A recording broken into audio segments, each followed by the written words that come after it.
అంటే 3 అంశాల పట్ల చదువు ఉండాలి. ఒకటి సరిపోదు. మీరు కూడా మాకేంటి వాడు ఎవరు రాస్తున్నారు, మాకేం సంబంధం, రూమ్ నెంబర్ 7 ఉందా, నా క్లాస్ 7 ఉంది కదా, 8 కానీ పోతున్నాను, పొద్దుగా లేస్తే తిన్నామా వచ్చినా పోయినా కాదు. ఇది నేర్చుకునే వయసు ఏదో ఒక దాని ఒక రిప్రజెంటేషన్ ఆయన కలెక్టర్ గారికి పొలిటికల్ డిసైడ్ చేయాల్సి ఒక నాకు రాయండి. ఏదైనా మొత్తానికి ఒక డ్రాఫ్టింగ్ కెపాసిటీ అంటే రాయడంలో మీకు ఒకటి అంటే మళ్ళీ ఏం మీ సార్ కూడా తప్పు పట్టదల్లా డ్రాఫ్టింగ్ కెపాసిటీ కూడా నేర్పే బాధ్యత.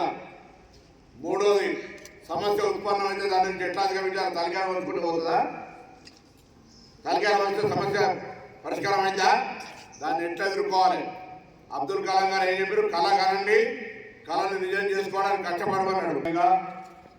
అహింసా పద్ధతిలో ఆనాడు స్వాతంత్ర పోరాటానికి చేయవలసినటువంటి అన్ని రకాల ఎదుటి వాడే వీళ్ళ నిరసనకు హింస లేకుండా జరుగుతున్న నిరసన చూసి భయపడి మన దేశాన్ని మనకి ఇచ్చిపోయే విధంగా ఉద్యమాన్ని నడిపినటువంటి మనం మహాత్మా గాంధీ గారి బాపూజీ పిలుచుకునేటువంటి వారి విగ్రహాన్ని ఇన్స్పిరేషన్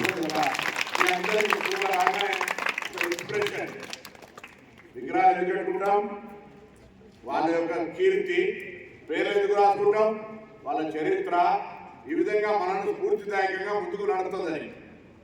ఊరికే విగ్రహాలు పెట్టుకొని ఏదో మనం పూజ చేయడానికో జగదీశ్వర్ గారికో పైసలు 40,000 రూపాయలు ఇచ్చేసి సుధాకర్ రెడ్డి గారి ద్వారా ఓడించాలని అనుకోవడానికో కాదు. ఎవరి ఉద్దేశమైనా మనకు వారు ఇచ్చినటువంటి స్ఫూర్తి చరిత్ర మనల్ని ప్రభావితం చేసి మంచి మార్గంలో సన్మార్గంలో నడవడానికి ఉపయోగపడుతుందనే ఉద్దేశంతో ఇలా ఎక్కడ ఎవరు ఏ మహానుభావులు విగ్రహం పెట్టినా ఆ సదుద్దేశంతో పెడతారు అనే మాట దయచేసి మీరు గమనించండి. సో దాన్ని మనం అవకాశంగా తీసుకోవాలని కోరుతా ఉన్నా.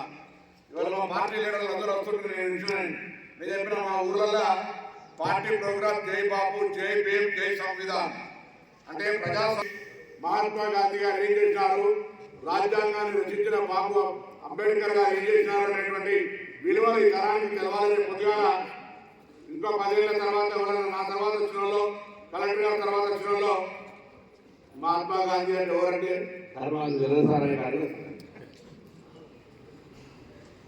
ఇలా గత చరిత్ర గురించి తెలవకపోతే ప్రస్తుతం లేదు, ప్రస్తుతం కూడా గతం ఉంటే ప్రస్తుతం, ప్రస్తుతంతో భవిష్యత్తు 3 చైన్లింగ్గా మనం గతాన్ని జ్ఞాపకం చేసుకుంటే భవిష్యత్తులో మనం జ్ఞాపకం చేసుకుంటాం. వారు దయచేసి ఇలా ప్రజాస్వామ్యం అంటే ఏంది, మనం గాంధీ గారి యొక్క చరిత్ర ఏంది, లేదా వివిధ రంగాల్లో ఉన్నటువంటి వాళ్ళ యొక్క ప్రాధాన్యత ఏంది, ఇవన్నీ చదువుకుంటూ ముందుకు పోవాల్సిన అవసరం ఉంది. కష్టాలు ఉన్నాయి, ఇంటికాడ తల్లిదండ్రులు చాలా కష్టపడి ఇక్కడ పంపుతున్నారు. ఇది పార్లమెంట్ సభ్యుడు మోడల్ స్కూళ్ళు కరీంనగర్ పార్లమెంట్లో 31 మండలాల నుండి 29 మోడల్ స్కూల్ తీసుకొచ్చిన అన్నాడు. ఇవాళ మోడల్ స్కూల్స్లో అనేక మంది మాట్లాడుకున్నాం. మీరు ఆలోచించుకోవాల్సినటువంటి స్కూల్ రూపురేఖలు మారుతాయి. వాటర్ కానీ వస్తుంది నరసింహులు గారు దగ్గరికి ఏం రావాలో, నరసింహుల నాయకులు రావాలి. ఇప్పుడు దాకా కొంత క్లారిటీ లేకుండా నేనే వచ్చిన కలెక్టర్ గారి నరసింహులు గారు చూపే బంగారం ఆయన అన్నాడు. మా ప్రిన్సిపాల్ గారు ఇప్పుడు కలవాలి. ఇవాళ మేమే వచ్చినాం. చెప్పాలి సమస్యలు ఉంటే ఎవరు చెప్తారు, కలెక్టర్ గారు నాకు చెప్పక ఏలా చెప్పు వాటర్ ప్లాంట్ ఖచ్చితంగా కోరుతున్నారు. అట్లా నడవది. లేకపోతే నా దృష్టి తీసుకురండి, అప్పుడు పరిష్కారం కాకపోతే ప్రజాస్వామ్యంగా ప్రొటెక్షన్ ఇస్తే చెప్పి హక్కున్నది.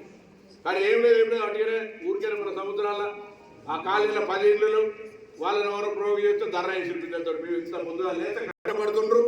మీరు వాళ్ళ ఆలోచనకరంగా గట్టిగా చదువుకోండి, చరిత్ర తెలుసుకోండి, భవిష్యత్తు ఎట్లుండాలో ఆలోచన చేసుకోండి.